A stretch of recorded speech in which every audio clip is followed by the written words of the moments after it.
Hi, Pastor Leo again. Thanks for watching. I appreciate everyone who watched the last video. We got a lot of hits on it, very interesting feedback from you. So thanks so much for just taking the time to watch it. I got a quick video today and just a very quick question as we come up to the weekend services today.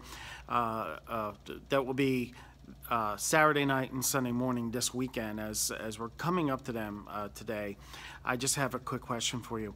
What is first in your life? I don't know if you remember the movie Talladega Nights, where Will Ferrell plays Ricky Bobby, and he keeps saying this phrase over and over again. He says, if you're not first, you're last.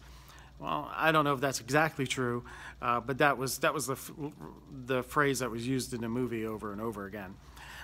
In a way, it's kind of true when it comes to our relationship with God. God wants to be first in our lives, and you've probably heard that before, maybe your whole life. But it's especially true when it comes to giving. God actually tests us to see if He actually is the first in our lives. So God wants us to give to Him first, and then to give to ourselves, right? So that is the principle of the tithe. It is a first fruits offering, which means you give the tithe first, and then with that 90% that's left over, God blesses us and allows us to do more with that 90% than that first 10%. So I'll talk to two groups today. One, if you're a Christian, I want to challenge you to take take the challenge to tithe. I want to challenge you to take the step of faith, I should say, to tithe. You may not be tithing right now, but tithing is a sign that you're giving God first. You're giving to God first. It's one thing to say God is first in my life. It's a whole nother thing to say that in the context of your finances. If I were to, and I'm not interested in doing this, of course, but if I were to look at your checkbook, I could probably tell you what your priorities are. And you may want to do that. I don't know if you even keep a checkbook anymore. A lot of people don't. So maybe you want to go online and just see where you're spending your money. And you may find that your priorities may be very different than what you think your priorities are.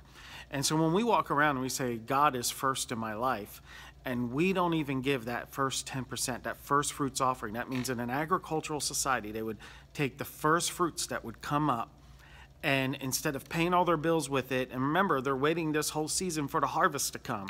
And now you have the harvest, and instead of taking that harvest and paying their bills and enjoying that harvest, they would say, okay, we're going to take 10% of this.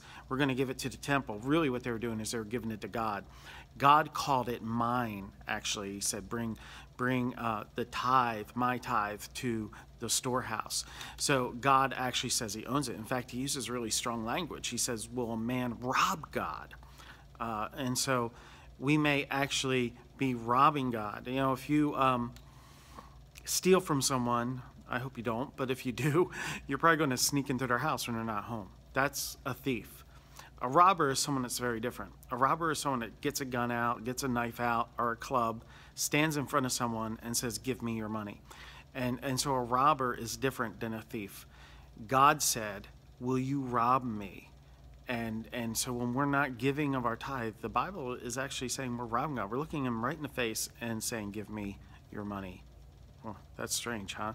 If you're not a Christian, I know this really sounds strange to you. So I would, again, just leave you with this. I believe in God, and I believe God wants you to be generous. There are a lot of opportunities right now for you to be generous. Don't let your money control you. Use the principle of the first fruits offering. Say, when you do your budget, first say, where can we give before you spend it on yourself? Don't give on what's left over. Give on what comes in first. If you do this, your life will be changed, because this is a spiritual principle that can really change your life. Well, I thank you so much for watching this video today. I look forward to seeing you this Sunday.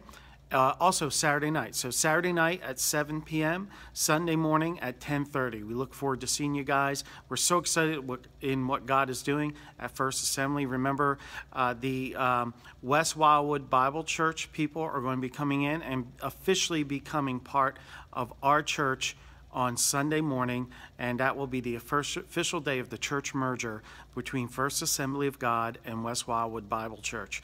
We want to encourage you to come so that we can support them and pray for them and welcome them into our family. We thank you so much and pray that God bless you.